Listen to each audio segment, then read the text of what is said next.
Assalamu alaikum warahmatullahi wabarakatuh. Dear students, welcome. We are discussing Pakistan Studies class 9th, chapter number 1 हम discuss कर रहे हैं.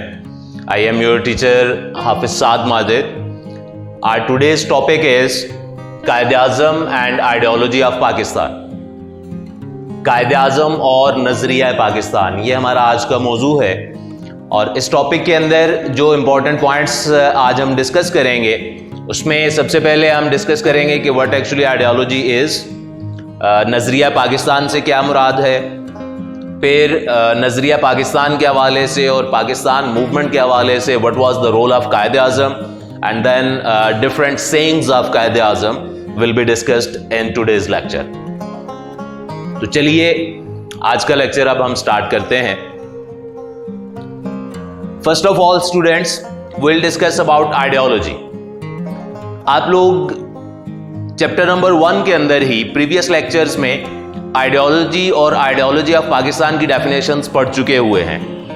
And if you don't remember, I will recommend कि आप इस video को pause करें और प्रीवियस वीडियोस को अगर आप पहले एक दफ़ा फिर से गो थ्रू कर लें तो आपको वो पूरा कंसेप्ट आइडियोलॉजी का, उसकी फॉर्मेशन का, उसकी इंपॉर्टेंस, आइडियोलॉजी ऑफ पाकिस्तान और ये सारी चीज़ें एक दफ़ा से रिकॉल हो जाएंगी. तो आइडियोलॉजी के हवाले से अगर बात की जाए तो ideology is an outline of thoughts designed to achieve any purpose. किसी भी मकसद के हुसूल के लिए बनाया गया फिक्री खाका नजरिया कहलाता है. इसके अंदर दो चीजें हैं, एक तो एनी पर्पस और दूसरा है आउटलाइन ऑफ थॉट्स.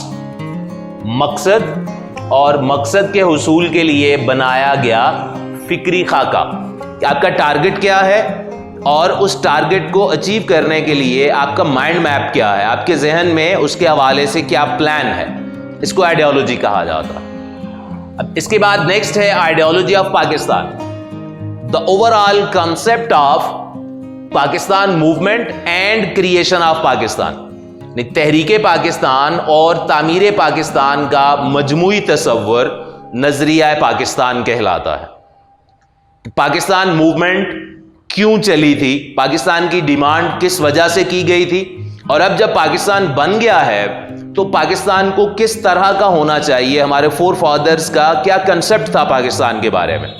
ये जो पूरी थिंकिंग है, this is called ideology of Pakistan.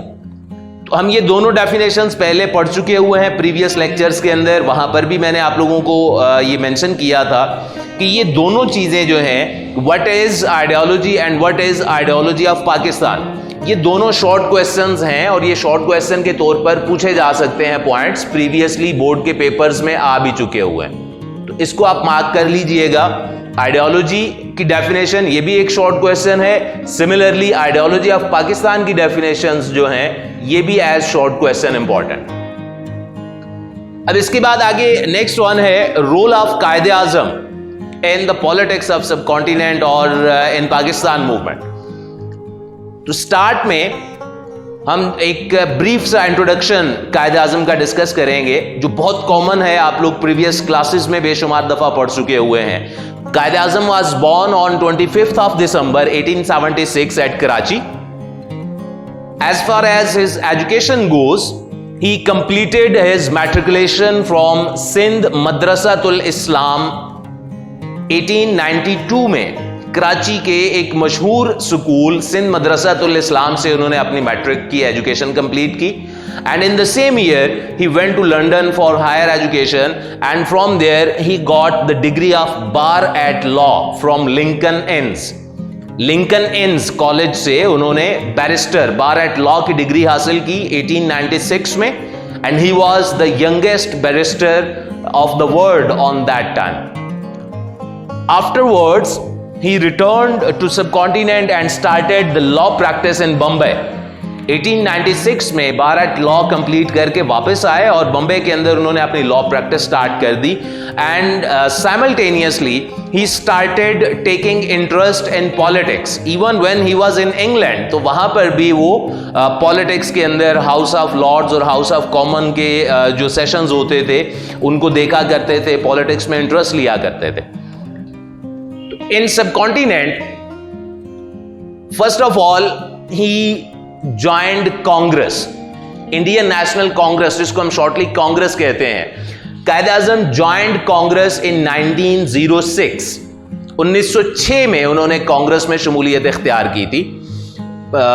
वैसे कांग्रेस का जो कलकत्ता सेशन हुआ था 1897 में, उसमें भी जिन्ना ने पार्टिसिपेट किया था, लेकिन properly he became the member of Congress in 1906 and till 1920 he remained the member of Congress. ये साथ मैंने मेंशन कर दिया है कि शमूलियत कांग्रेस में उन्होंने 1906 में इख्तियार की थी और फिर 1920 में कांग्रेस से रिजाइन किया था।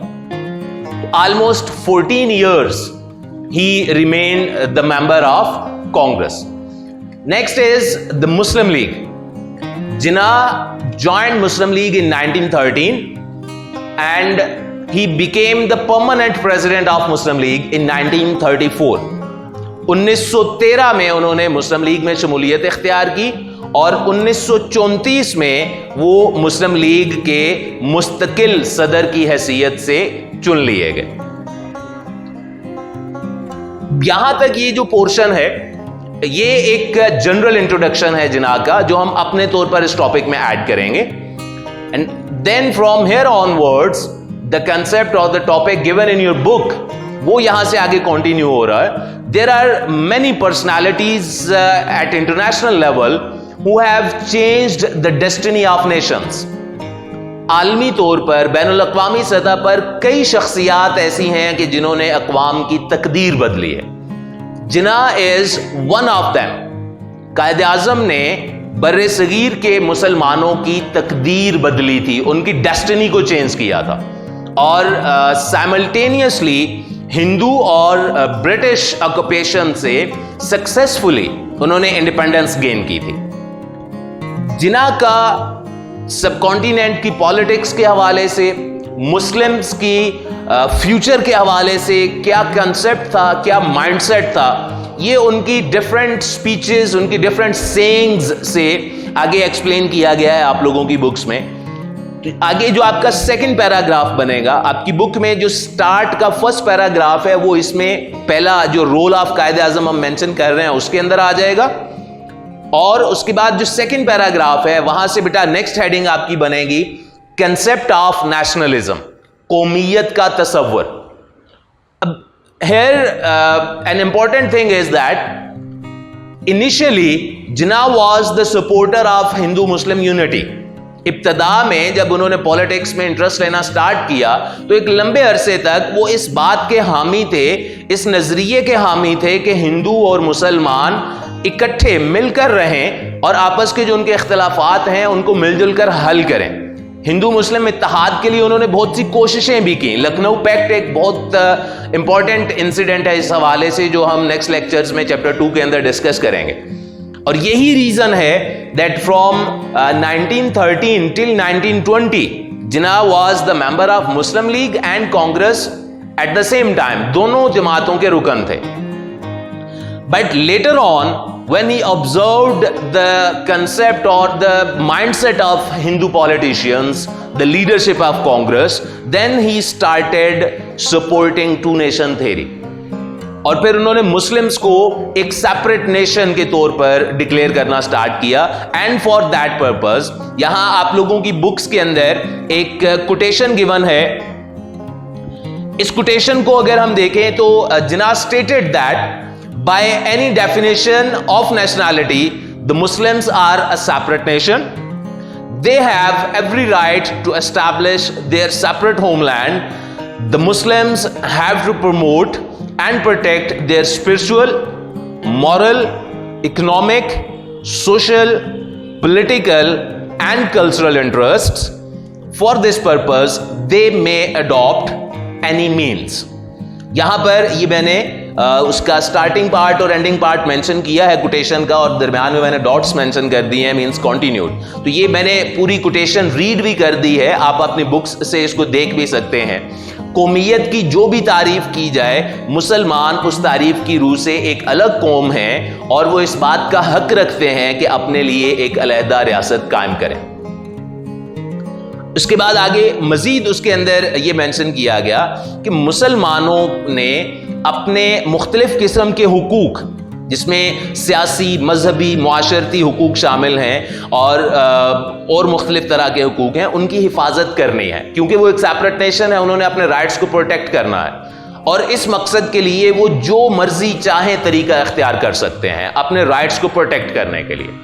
अब यहां से ये चीज क्लियर हो गई कि उन्होंने, कायदे आजम ने ये मेंशन किया कि bye any definition of nation को आप किसी भी लिहाज से डिफाइन कर लीजिए, आइदर रिलीजन की बेस के ऊपर, रीजन की बेस पर, या जो है वो कल्चरल सिमिलैरिटीज की बेस के ऊपर, ज्योग्राफिकल मीन्स की बेस के ऊपर। तो सब कॉन्टिनेंट में जो मुस्लिम्स हैं वो हर लिहाज से by any definition they are a separate nation, and because they are separate nation तो ये उनका हक बनता है कि उनको एक अलग रियासत दी जाए। उसके बाद आगे मजीद नेक्स्ट जो पॉइंट है आप लोगों की बुक्स में, नेक्स्ट पैराग्राफ, उसकी हेडिंग बेटा ये होगी प्रेसिडेंशियल एड्रेस, खुतबा सदारत, करारदादे Lahore, famous Lahore resolution that was passed on 23rd of March 1940। करारदादे लाहौर की सदारत की थी कायदे आजम ने, और वहां पर जो उन्होंने स्पीच की थी that is known as the presidential address. तो एक तो पहले नंबर पर आप ये डेट हाईलाइट कर लीजिए, ये एज एमसीक्यू बोर्ड में पूछा जा चुका है that Lahore resolution was passed on, तो ये डेट आपने हाईलाइट कर लेनी है। वहां पर जो उन्होंने स्पीच की उसका एक छोटा सा पार्ट यहां आप लोगों की बुक्स के अंदर again in the form of quotation mention किया गया है। उसको अगर हम कंसिडर करें तो बेटा इसमें कायदे आजम ने ये मेंशन किया that Hindus and Muslims belong to two different religions based on totally different beliefs and present different ideologies. Both nations have different heroes, different epics, and different episodes. Therefore, the union of two nations is fatal for the subcontinent because it is not based on equality but on numerical minority and a dominant majority. It would be better for the British government to partition the subcontinent, keeping in view the interests of the two nations. It will be a correct decision historically and religiously. Hindu और मुसलमान दो अलहदा मज़ाहिब से ताल्लुक़ रखते हैं जो दो बिल्कुल मुख्तलिफ नज़रियात और मुख्तलिफ अकीदों की अक्कासी करते हैं और मुख्तलिफ नज़रियात पर कायम हैं। मतलब मज़ाहिब अलग हैं, नजरिए, थ्योरीज, आइडियोलॉजीज अलग हैं, बिलीफ्स अलग हैं, और उसके बाद इन दोनों कौमों के हीरोज, वाकयात, कहानियां और रज़मिया कहानियां, एपिसोड्स, नहीं जो जंगों के किस्से कहानियां हैं वो भी डिफरेंट हैं। एक नेशन के लिए एक कौम का जो हीरो है वो दूसरी का विलन है। इतने मेजर डिफरेंसेस हैं। और फिर आगे मजीद फरमाया कि ये दोनों कौमें बराबरी की सतह पर नहीं बल्कि अक्सरियत और अकलियत के रूप में मौजूद हैं। एक की तादाद ज्यादा है, दूसरे की तादाद कम है। अब वो दो कौमें जो इतने ज्यादा डिफरेंसेस रखती हैं, उनको अगर जबरदस्ती एक लड़ी में पिरोया जाएगा तो उनको एक लड़ी में पिरोने का मकसद बरे सगीर की तबाही है, उससे तबाही होगी, क्योंकि इनके डिफरेंसेस हैं, ये आपस में लड़ते रहेंगे, इनके इख्तिलाफात बढ़ते रहेंगे। सोल्यूशन क्या है? लिहाजा, आखिरी लाइन देखिए, लिहाजा बरतानवी हुकूमत को चाहिए कि वो बर्रे सगीर के दोनों कौमों के मफादात को मद्देनजर रखते हुए बर्रे सगीर की तकसीम का ऐलान कर दे, पार्टीशन कर दे। ये तारीखी और मजहबी लिहाज से एक सही कदम होगा। यानी दो डिफरेंट रिलीजन्स हैं, उनको दो डिफरेंट रीजन्स जो है वो प्रोवाइड कर दिए जाए। हिस्टोरिकली ऐसी बहुत सी एग्जांपल्स हैं कि इस वजह से पार्टीशंस हुई हैं। तो on the basis of history और रिलीजियस डिफरेंसेस की वजह से सब कॉन्टिनेंट को डिवाइड करना चाहिए और मुस्लिम्स को एक सेपरेट स्टेट दी जानी चाहिए। इसके बाद आगे नेक्स्ट पॉइंट जो है उसको डिस्कस करने से पहले आप यहां पर एक ये चीज नोट कीजिए कि ये जो प्रेसिडेंशियल एड्रेस था 23rd of March 1940 का, this was the first incident जो लाहौर रेजोल्यूशन पास हुई This was the first incident when a demand of separate state was made from the platform of Muslim League. पहली दफा all India Muslim league के platform से एक separate state की demand की गई थी। उससे पहले मुस्लिम लीग के प्लेटफॉर्म से कभी भी ये बात नहीं हुई थी। इंडिविजुअल पर्सनालिटीज ने ये बातें जरूर की थी। और उससे पहले अगर हिस्टोरिकली देखा जाए तो इलाहाबाद एड्रेस 1930 अल्लामा इकबाल ने पॉइंट आउट किया था कि ऐसा होना चाहिए, लेकिन डिमांड फर्स्ट टाइम यहां से की गई। इसके बाद आगे जो नेक्स्ट पॉइंट है हमारा, उसकी हेडिंग होगी एड्रेस एट अहमदाबाद। अहमदाबाद में खिताब। बिल्कुल स्टार्ट में एक डेट गिवन है 29 दिसंबर 1940 को कायदे आजम ने अहमदाबाद में खिताब किया, जो अभी भी इंडिया का एक मशहूर शहर है। ये डेट हाईलाइट कर लीजिएगा, एज एमसीक्यू ये पूछी जा सकती है आपसे।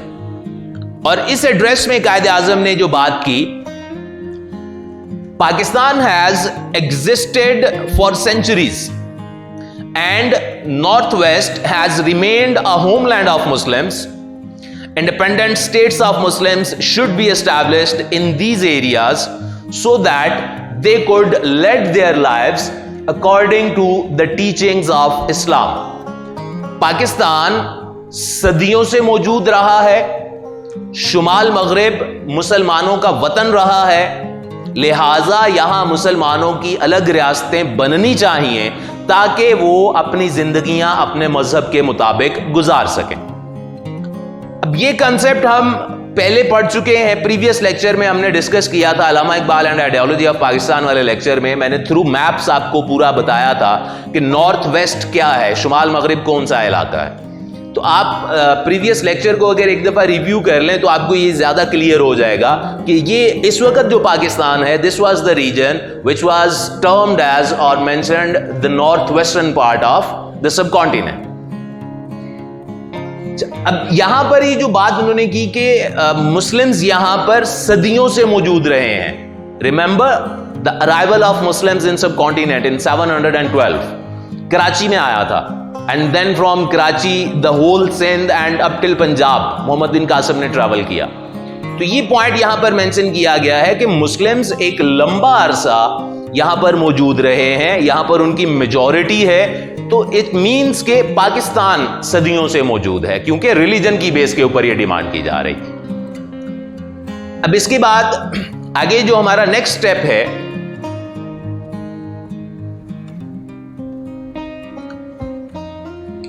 इसकी हेडिंग होगी एंड ऑफ एथनिसिटी, तासुब का खात्मा। एथनिसिटी तासुब को कहते हैं, नफरत।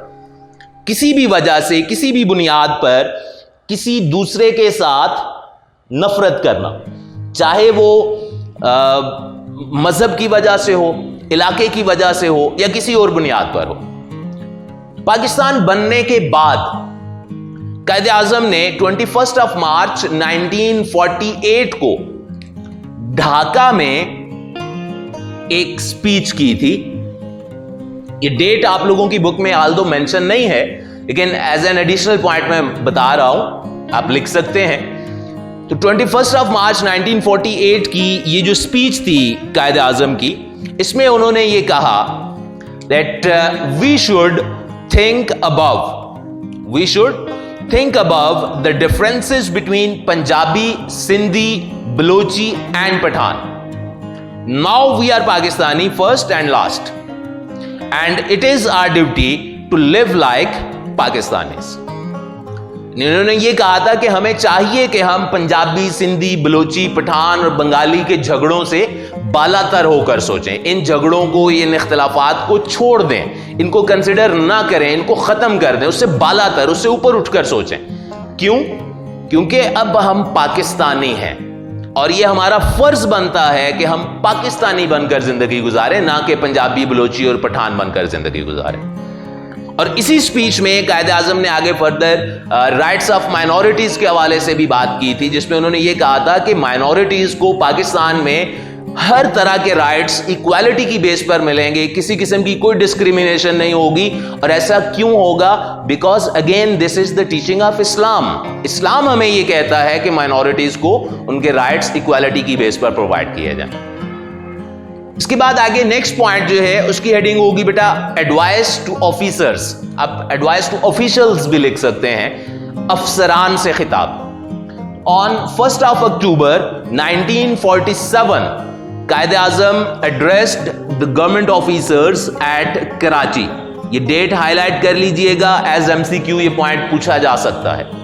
कायदे आजम ने हुकूमती अफसरान से कब खिताब किया?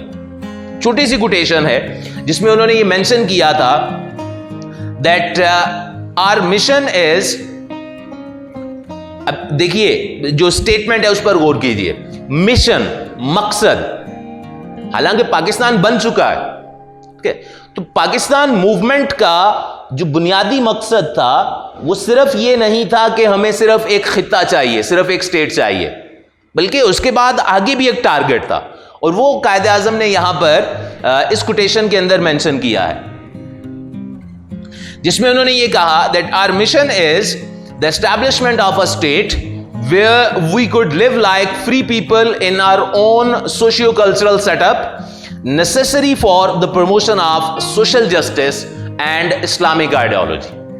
हमारा मकसद ये है कि हमने एक ऐसी रियासत बनानी है जिसमें हम आजाद अफराद की तरह रह सकें, जिसमें हम अपने तहजीब और सकाफत के मुताबिक अपनी जिंदगियां गुजार सकें, और हम वो तमाम उसूल अपना सकें जो इस्लामी नजरिए के मुताबिक जिंदगियां गुजारने के लिए जरूरी हैं।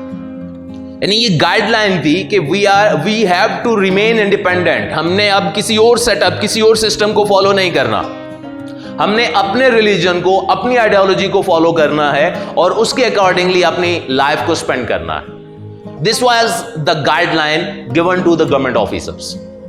Next and last paragraph is inauguration of state bank. State bank का इफ्तिताह 1 जुलाई 1948 को कराची में स्टेट बैंक ऑफ पाकिस्तान का इफ्तिताह हुआ था। ये डेट भी इंपॉर्टेंट है, हाईलाइट कीजिएगा, बोर्ड में कई दफा ये एज एमसीक्यू पूछा जा चुका है पॉइंट प्रीवियसली।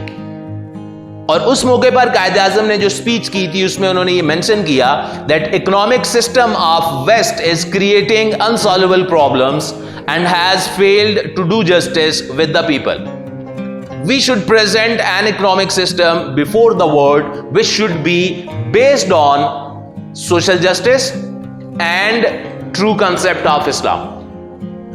मगरिब के मुआशी निज़ाम ने इंसानियत के लिए नाकाबिल हल मसाइल पैदा किए हैं और ये लोगों के दरमियान इंसाफ कायम करने में नाकाम रहा है।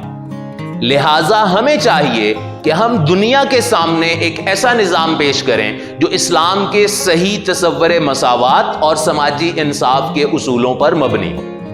यानी अब यहां पर आप देखिए कि जो वेस्टर्न इकोनॉमिक सिस्टम है वो है क्या?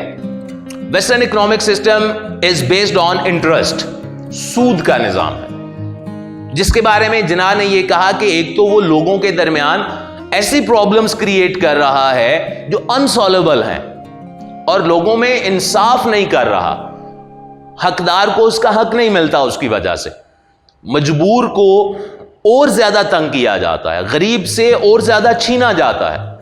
हमने क्या करना है? हमने इस्लामिक इकोनॉमिक सिस्टम को फॉलो करना है, ज़कात और सदकात का निज़ाम, कि जिनके पास ज्यादा है वो उनको प्रोवाइड करें, जिनके पास नहीं है। ये बेसिक कॉन्सेप्ट्स थे कायदे आजम के माइंड में कि जो उन्होंने पाकिस्तान बनने के हवाले से, पाकिस्तान मूवमेंट में पाकिस्तान किस तरह बनाया जाएगा, पाकिस्तान का सिस्टम किस तरह का होगा, पाकिस्तान बनने के बाद हम वहां पर क्या काम करेंगे, ये सारी चीजें इन स्टेटमेंट्स के थ्रू उन्होंने क्लियर की। और एंड पे बेटा आपने कंक्लूजन लिखना है, जैसा मैं प्रीवियस लेक्चर्स में भी आप लोगों को बता चुका हूं, you have to write conclusion in your own wording. That would be about 3 to 4 lines, जिसमें आपने पूरे टॉपिक को कंक्लूड करना होता है, उसका क्रक्स मेंशन करना होता है। फॉर एग्जाम्पल इसमें आप लिख सकते हैं कि Jinnah is one of the greatest leaders in the history who has changed the destination of the Muslims of the subcontinent and he wanted to make Pakistan an Islamic welfare state where the rights of everyone will be preserved. तो इस तरह से ये आप topic को conclude करेंगे। At the end एक बहुत इंपॉर्टेंट पॉइंट कि ये टॉपिक एज लॉन्ग क्वेश्चन बहुत ज्यादा इंपॉर्टेंट है। This is the most important long question of chapter number 1। Board के पेपर्स में कई दफा आ चुका हुआ है, एक्सरसाइज में गिवन है, और इसमें ये जितनी भी कोटेशंस हैं ये सारी की सारी एज शॉर्ट क्वेश्चन इंपॉर्टेंट है। Specially the last one, inauguration of state bank of Pakistan, ये एक्सरसाइज में शॉर्ट क्वेश्चन के तौर पर भी गिवन है। तो इनको एज शॉर्ट क्वेश्चन आपने प्रिपेयर करना है और पूरा topic as a whole will be a long question. I hope so कि ये लेक्चर आपके लिए हेल्पफुल रहा होगा इस टॉपिक को, इन कंसेप्ट्स को अंडरस्टैंड करने में। In case of any confusion और any query, you are more than welcome to contact me and ask me, and kindly अपना फीडबैक लाजमी तौर पर शेयर किया कीजिए। और अगर आपको ये लेक्चर, ये वीडियोस और ये सिलसिला पसंद आए तो प्लीज़ इसको लाइक भी करें, और अगर अभी तक आपने चैनल सब्सक्राइब नहीं किया तो सब्सक्राइब ज़रूर कीजिएगा। मिलते हैं अगले लेक्चर में, तब तक के लिए अल्लाह हाफ़िज़।